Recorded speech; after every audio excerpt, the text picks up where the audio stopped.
outstanding televised or streamed motion pictures. Let's hear it for John. Yeah. Joining us, it's going to be an amazing conversation. Please welcome co-executive producers and the son and daughter of John Candy, Chris Candy and Jennifer Candy Singer. Yeah.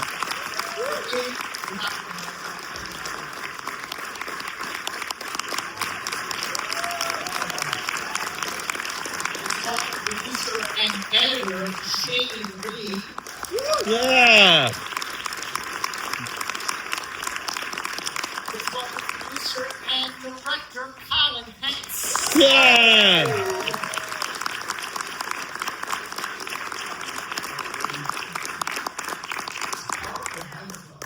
Maybe it's just the best. Hey everybody. So, whose idea was it to show this movie to honor the documentary? I don't know, but whoever's idea was, they deserve a raise. Now, Chris, it was you who, in the documentary feature, said that when your father met John Hughes, quote, that is when he hit his stride. Why do you think that? I could talk like way too long about our father's relationship with John Hughes. Like they were kindred spirits. John also was someone who helped, for me personally, bridge a gap between after my father passed away and really introduced me to my father. He had so many amazing stories, and through getting to know John as I got older, I learned so much about my father. And so through that, when I go back and revisit all the work, you can just truly see that it's like two best friends creating together. And this movie is so fucking good. So I was just watching it and I was just taking it all in and I just enjoyed it so much. So yeah, this is peak Hughes Candy cinema. Jennifer, what is your take on planes, trains, and automobiles being John Candy? I think it's amazing. As you've seen, you can watch this movie. It can be on TV, and you can watch it from any moment, and you're still invested. You're like, and you could be all the way at the end, or you could be at the beginning, and you'll stop what you're doing, and you'll watch this. And it reminds me of the time, like just a moment in time when our dad, started working with John Hughes and us meeting his family, and then all of a sudden our families are, spending New Year's Eve together, and we're having, it was just kind of some match made in heaven, and it led into the films, and with Trains playing, it's just... This movie is also a Rubik's Cube. Yeah, there are 20 different versions of this film. Yep. There's so many different edits of this film. There are so many Easter eggs in this movie. It's like, and there's versions I've seen that aren't this version that I remember, and I'm like, wait, where's the pizza guy? Wow. It's an ultimate cinephile film. It's just like there are When I first got the VHS back, the 80s, and since we're all idiots, we know what VHS is. So when it gets to the scene in the car with the devil, right? Yep. I always would freeze it to see the skeletons, and it's so damn funny, that scene. One of many. What is it about this film, particularly Chris, that you feel like that really captured John Candy's range? Yeah, well, I mean, that's kind of putting the answer right there in question. It's his range, really. I mean, it's the fact that it is, I think, the best example of his overall skill as a performer, as an actor. I think it's his most well-rounded character portrayal. And it's just, it's the most human, I mean, this is not to speak ill of any of the other performances that he's made that are iconic, but him as Dell is a performance in which you just go like, there is no one else on earth that could perform this. Right. There's no one else I could see in this role. And, I know Ryan's not here, but I'll just sort of rip off what he said in the other thing earlier in the day. Because I'm a performer, I have to wear makeup to pretend the other thing. Pretend he is right. But you know, he makes this point, which I think really sort of like crystallizes what it is you're talking about. You know, in the iconic "I like me," he stutters. He says, "I like me." And if you want to get super granular and like psychoanalyze, you know, when you are supposed to be saying an affirmation like that, you know, it's not supposed to be something that you know and you're just like, I'm a good person. Affirmations are supposed to be something that you are afraid to say. Right. It is supposed to be something that you want desperately to be true. And if you look at that performance, which you all just did, so I'm not telling you anything you don't already know, but he kind of like stutters and says it, and it's like, all right, yeah, I'm going to keep going. And he gets that momentum and he gets that sense of security by starting with that. I don't think there's any other performer that would have done that. I think it was a cue card thing. He used to write cue cards. It was someone was playing, you know, Fabulous Thunderbirds in his ear for a split second. No, okay. I would also say the reason this film works on filmmaking level too is it is a tight 90 minutes. Yeah. Start from it, you're not carefully hitting everyone's not numb and didn't have to take a bathroom break in the middle of it, but also like there's like sort of a, and comedy can work in all sorts of different ways. There's like, usually comedy can just feel very loose. And I think what we forget about, especially with peak Andy Peak Hughes, is like the discipline that these guys had to leave the pizza guy on the cutting floor, as good as it probably was. Like those were choices, bold choices that he used to make to remove like the monologue. When we were doing the documentary, we had the footage. I don't know if we had footage to the monologue. And you know, in Steve Martin's documentary, talk about like John gave this amazing performance today. You see the monologue and you're like, that's a really smart directorial choice. It's a great performance, but there's just something better about not saying it. And that's the discipline these guys have. So it's like quality filmmaking in a comedy, which at a peak level like those, that's why it's tense. And, sorry, I could go on and on. I know. But like, even bringing up the devil scene, like they filmed so much of this movie. I heard so many stories of like just shooting The this effects stuff. were coming on that day. So yeah, They the were story spending was too much money. is that Paramount was coming to set because they were way over time and over the budget, and they were like, "What is going on?" Film. and they were saying, "Oh, don't worry about it. It's okay." And David shows our father was walking around in a devil outfit. They'd come up with in the morning, we just gotta film this thing. And he was walking around set, like poking people in the But they definitely like went to the mines to try and find stuff. But to your point, we're not afraid to get rid of the whole and needed to really that tight. Because there were 3 different versions. Yeah. Yeah. Do you think that, or actually, did you hear, you know, your father talk about how proud he was of Planes, Trains, and that? No. Like I don't think that really. I don't remember him coming home and being. I remember him complaining a lot about certain films and just in general, like It was just more of like being stressed and long days and stuff like that. But this was more. I think he kept very much the work aspects at work, and when he was home, he was home. So it never really bled over into us. And the difference was because we later became really close friends with Hughes family. So from that, I just remember during the time of the movie, it was. I went to the circus with the Hughes kids, and we were there while they were shooting the film, and we were seeing some sort of, circus thing. But that was part of the shoot. It was just so it was very. Our dad didn't say much about. Yeah, it's very good job. So the question is, Planes, Trains, and Automobiles came out in theaters November 25th, 1987. Yes, Thanksgiving weekend. Day after my birthday. That's your birthday? November 24th. Mine's the birthday.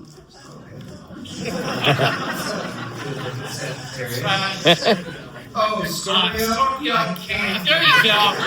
Such a sassy sound. But so we paid about $59 to this, which for 1987 is solid. I mean, for 2026 it's solid. But it has become a classic. It is like a destination that people watch. Video rentals. Why? Because like these things had lives after they came out in theaters, you know, and they became like, and it's even got a resurgence now for like the last few years. Planes, Trains is becoming this like, oh my god, you're the best Thanksgiving. Where else sitting on this Thanksgiving movie? But I think it just like, you know, that's the thing about really, really good art. It just kind of keeps going back against all the finding an audience. But I think this was in the era when it came out, it had a theatrical run, people made their own minds about it, and it just lived in homes. And it's also not too many Thanksgiving holidays. Well, I mean, it definitely helps. Done. Help for the holidays. That definitely helps, because I feel like, especially nowadays where everything like, you know, it's like, hey, it's National Pizza Day. There's so many different things, so like, there needs to be a holiday movie, but you know, I think ultimately, the other thing that really comes down to is the quality of the film. You know, chances are, if you were of a certain age when this movie came out, it had some sort of effect on you, and next thing you know, you're bringing your kids to a screening of it, you know, because, hey, come check out this movie. Wow. You know what I mean? So, Who brought their families here? My kids are here. Oh, look at those hands. I love it. so I think these things, you know, that quality, you know, pea candy, you know, PQs, whatever, but the quality of the film survives, and I think that's one of the. I mean, that's one of the reasons why we did the documentary about John, is because people have such this connection with John and his work, and that's really, really rare. Yeah. For decades later, just like say the man's name and just hear someone say, "Oh my God, I love John Candy," you know, and so it's no mistake that, you know, arguably it's just so. Well, how did this country come about? Like, you know, where did the conversation even begin between you and Ryan Reynolds? Bruce? So Ryan called me. Ryan had already been in contact with Chris and Jen, and so they were already sort of on board in that regard. And Ryan called me, and you know, to his credit, I mean, he's such a great guy, such a talented guy, and a brilliant thinker. He said, "I don't know what this movie is. I just know that I don't want to live in a world where there is not a John Candy documentary." No. And I said, "I do not disagree with a single word of that statement. I don't know what it is, but if you know, let's talk, and if you need some time, I can try and, you know, crack an idea, like a germ of an idea that if you think is maybe worth it, then we can both hold hands and jump off the bridge together." And that's really how it all started.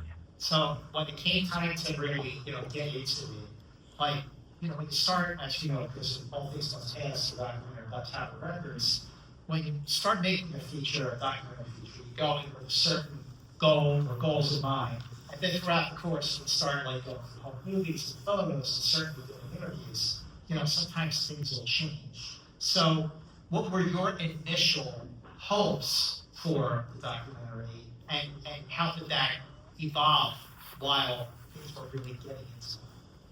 I think for me, it was just making sure that the essence of our dad came through, and not losing that, and it not being, honestly, like overly depressing. Like these documentaries can, you know, it's just like our dad had struggles, and also with anxiety and mental health. And we wanted to touch on that, but in a way that it was relatable for people. But then also knowing that there is a light at the end of the tunnel. Like it's just, you want it to, like a true John Candy film, how all it feels. Like it makes you feel good, it makes you cry, it makes you anxious, it makes you hurt. It's like all of that came through, I think, in the documentary, and I wanted to make sure, I think we all did, it was, we ultimately, at the end of the day, wanted it to feel like a John King film. And I think we definitely did that with Shane editing and Colin, with getting like with the internet, just the way that they molded it into this amazing thing. I think Chris and I and our mom, we also were involved, but we wanted to be step back because you don't want to get in our, we didn't want to get in the way. We're like, okay, you sometimes we're too close and you need to get outside eyes to just be like, okay, this is where it needs to go. And just to add to that too, like I think you see a lot of documentaries, and we kind of grew up at a time where a lot of documentaries were just pinpointing the sensational villain within each subject. Oh, this is why they were the way they were. And I totally experienced for myself, like, oh, we had all kind of gone through loss at a really early age. Jen and I were 8 and 14. My dad was 5 when he lost his dad. So how does that then reflect in your behavior? And so he was someone who carried the world on his shoulders, and that's so relatable. You know, people go through things and they want to just kind of try and, you know, kind of sit up or live as they move through. And so that was really at the core of what we wanted to get across. But Colin did a great job of doing the same. He's going to be about that, but also the celebration. So Shane, going to Jennifer's point about capturing the heart, the humor, the anxiety, and so on, what were the chances? You know, here's the clips, here's the photos, here's the movies, here's, you know, how did you balance all of those emotions to have the right tone and the right balance? Well, it really does amaze me. Like, this film felt so small in some ways at a certain point. We're in a room. Colin and I had like a Zoom conversation, and all of a sudden you're in a room shaping it like by yourself for a while. And so you're really the first audience. And like there was a lot I didn't know about John, and there was a lot, and I deeply respected and loved his work. And it meant something to me. And so all of a sudden you're sitting there and you're going, okay, well now we're all responsible for like doing justice to the story. But what am I learning about? And that would be interesting to me as someone that this is going to radiate out to. And so, you know, all these interviews were from really incredible storytellers. And you start to build a bed, you know, like that. Like this story's going to lead into this story. And we got themes. You know, our themes are this and that.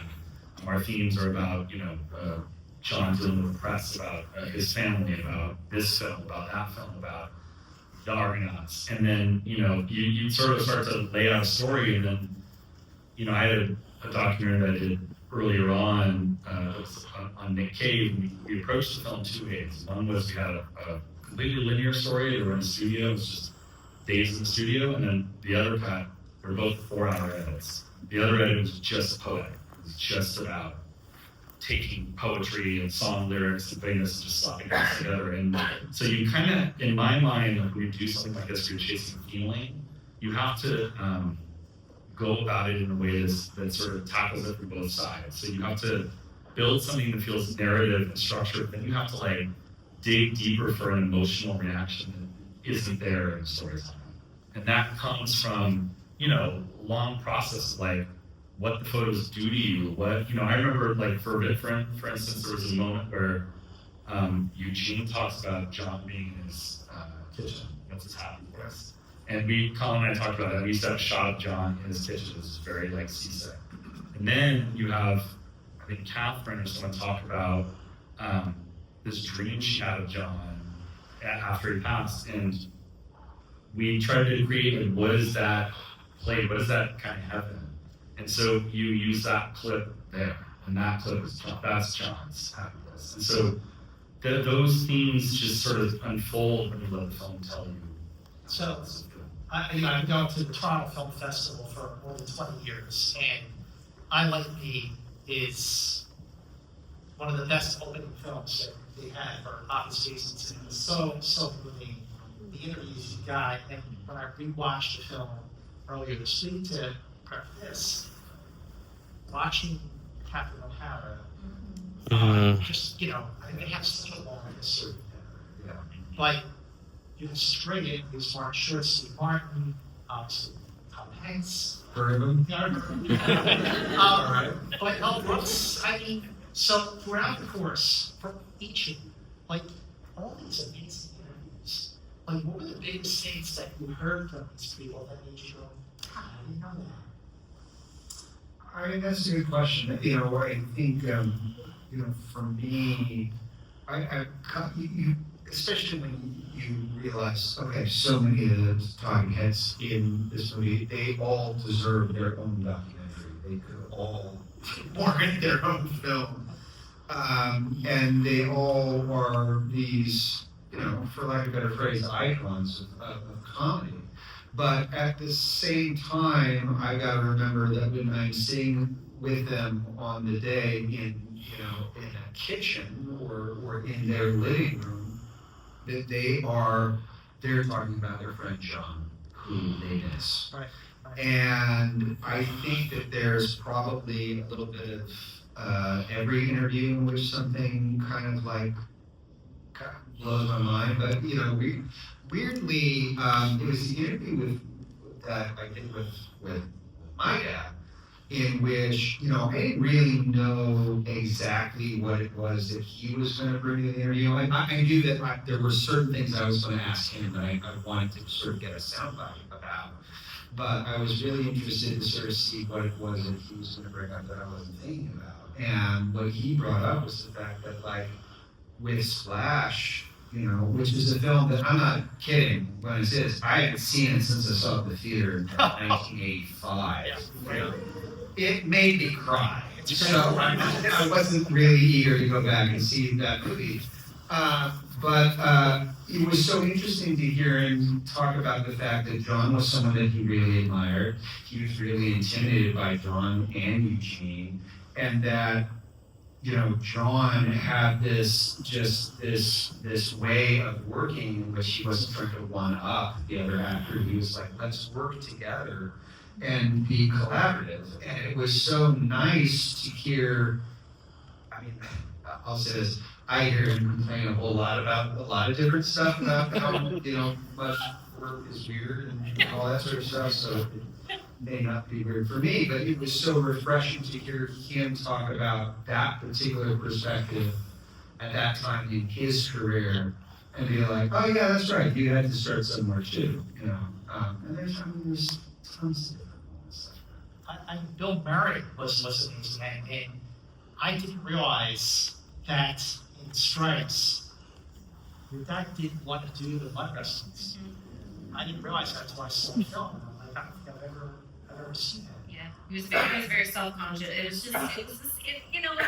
your typical fat joke that back then they're like, okay, you're the bigger guy, that's what we're gonna do. And Dave Thomas talks about it in the documentary and puts it so well. And it just was, he was put him in a t-shirt. And it's a great scene. Like, it's very funny, but you then knowing the backstory, you kind of watch it with a little bit more vulnerability to it, and you're kind of like, oh, okay. And also, he didn't like the fact that he had to shave his head as well. Everyone, you'll notice, got a buzz cut except for Bill Murray. Bill Murray got this little trim. Yeah, Everyone else got it. Frank's too. He's still got a lot of hair. So I think our dad also, I do, and I don't think, obviously I was too young to know that story, but our mom would always say that your dad was very upset. He came home because he came home with his hair in his hands, and he was livid that he had to shave, that Bill didn't. As much as he loved Bill, he was livid that Bill got to keep his hair. And even Harold, I think, kept his hair. Just those two kept their hair. Everyone else had to shave. And yet John had no problem getting his hair permed. Oh no, I've gone through it. That means that, like, he woke up, he's got a perm. He goes downstairs, he's got a perm. He goes out to dinner in a local place where everyone goes, oh look, it's John Candy with a perm. That's not something that goes away. And the shaved head is surprising. It's the shaved head thing that was When you're looking, No. when you're looking back on a body of work, you're able to appreciate it. I grew up watching the films. Blues Brothers was probably the first thing that I ever saw your father do. And I came out the same year as Stripes, if I'm not mistaken, 1980. I think 8 Stripes. Anyway, you know, but with the Blues Brothers, you know, I mean, I'm always quoting March Good, you know, in Stripes. I always, you know, I get the cab, I go, Stewardess, is there a movie on the slate? Yeah. But when you look back at the body of work, you see it in a different way. It brings a new perspective. So how did working on this bring a new perspective to John King's side? I mean, that's a good question. I think if anything, and I touched on this a little bit earlier, but I don't think I was really aware of just how much of a complete performer he was. And, what's so fascinating about John's career is he's got these big tentpole things where he is the guy, he is Uncle Buck, he is the lead. And he's a delight. I mean, he's everything that you want him to be. But he's also, the orange whip guy in Blues Brothers, or, is popping in. Yeah, the polka king in the Midwest. He has these roles in which he kind of just comes in and it just kind of becomes a John Candy movie by default, just because of his presence. And I think so many people just think of him as funny. And he was really so much more adept at being able to not only be really funny and still be a little bit John Candy, but also, this, horribly annoying, shower ring says. How funny is that even in those moments, and I remember when I saw this first time, oh my God, it's so annoying, but you still empathize and root for him. Really? Completely. And that is one of the hardest things. Yeah. Yeah, he was so authentic and realized when he started what is school? Those comedians that came up together, I mean, that pool, they just took that craft really seriously. And they really or did they? I think maybe or they did did. they? I know. Or I did think they? they just had fun and they Yeah. treated it like a business. Chris, I'm wondering, when you were working with these guys in the movie, what kind of reappreciation did you have for your father's body? I kind of been touching on it. It's the scope. I think when I was younger, I didn't understand how. Here's a good example. I grew up loving Conan O'Brien. I would watch Conan O'Brien on Comedy Central every day after school. He was a huge influence on me for comedy I do. I had no idea that Conan O'Brien is directly influenced by my father. And there's this whole vacuum of time where he's not around, so I can't connect these dots. And so the film did a great job of doing that and appreciating that. Like I said earlier, John Hughes did that at a very personal level, hearing all these stories about planes, trains, and automobiles. I like he does that, hearing stories about the strikes scenario and realizing that was true. So yeah, the whole project has just been so cathartic and lovely and therapeutic too. So yeah, it was interesting today because we've been watching me a good amount, but to watch Planes, Trains today, there is such an energy that comes off the screen when you watch this movie, and it's so strong. So I'm so glad you guys got to see it. And it seemed at the end, in addition to the when he says, "Oh, I watched it years ago," and his delivery of it, the way Steve Martin, who's equally great in the film as well, and gave a great and just hangs his head I'm so sorry. It's this is all in 190-minute movie. Another fun note, sorry, really experience. They didn't have a scene of Steve Martin. They didn't have a scene where he kind of realized that Del was homeless or houseless. And so they had this footage of just Steve Martin kind of the camera was rolling and he was just thinking of something else. So they were going through the dailies and they're oh, maybe we can use some of that. And then so you'll see the train actually kind of oddly is sped up, but they rehearsed it. They were because that train stop doesn't go that direction. The train comes back to the station and does the same. So, okay, I gotta tell you, watching the doc, when Macaulay Culkin says how old he is. Got to be kidding me. Yeah, he's older than John was. But the scene that they showed from Uncle Buck, it's before Home Alone, Yep. is so great here, so great. He was so great with the kids. I mean, he was awesome. Oh no, he was incredible. I mean, Mac was kind of a revelation. It was there was a lot of conversation because his interview. There were a handful of interviews that came sort of towards the very end where it's kind of like tick, like we've got to get these before we love picture. And so I was actually not present for the Mac interview. And I remember, we had a lot of conversations about that. Well, what is he going to say? Because obviously, hopefully he's going to be able to talk about these certain things. But in the back of my mind, I'm like, I don't know. He could just say like, I don't remember. I was 7. It's like, could very well be. And you kind of got to prepare for that. You kind of go like, well, is it worth the? Hate to use the squeeze juice thing. Is it worth spending that much money in that time when we're here at Crunch in order to get that? So glad that we did, because he ended up being an absolutely devastating quote machine and was able to pinpoint so many things about John, who John was, the kind of person he was, the way he looked out for people, the way he looked out specifically for him, for Matt, while also being able to pinpoint the absurdity of so much of the anxieties that us performers have, in the industry. I mean, he just ended up being like, I'm just blown away by Matt. I really am. So, since the film premiered back last September, what was your hope that people take away from the film about understanding your father's legacy? Just how human he was. I think that one of the main takeaways was like, he was this big celebrity, but he really just connected with people. And maybe that was to a detriment, like he maybe took on too much, but people are here for as long as they're here. And he really just gave all of himself to every moment. So I want people to walk away from watching our film with that. Yeah.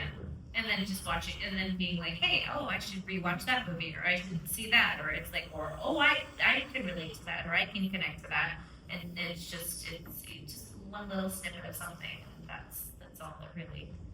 Well, I gotta say that because just rewatching so many of his movies over the years, and Uncle Buck, which is also a very underrated film, almost as good as Planes, Trains. So Planes, Trains, Automobiles, and Uncle Buck both end the same way on John Candy's smile. And it's really, it's perfect, right? It's very cliche, but it works, and it's they're great shots. Well, John Candy is still with us because of his movies and his legacy and his family in this documentary. I Like Being John Candy is streaming now on Prime Video. Make sure you go back and watch it. If you've already seen it, watch it again. Spread the word about John Candy. I Like Being. Big thanks to Vidius for his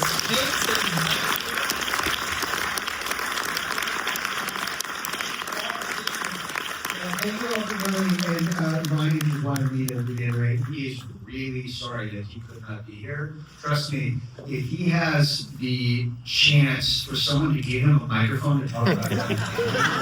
And this movie? And this movie in particular, his favorite movie, in which he can quote the entire thing verbatim, like he wouldn't pass that out. Like he really was so sick, and so he just wanted to convey how sorry he is that he couldn't be here today. And you all can have free tickets to Wrexham whenever you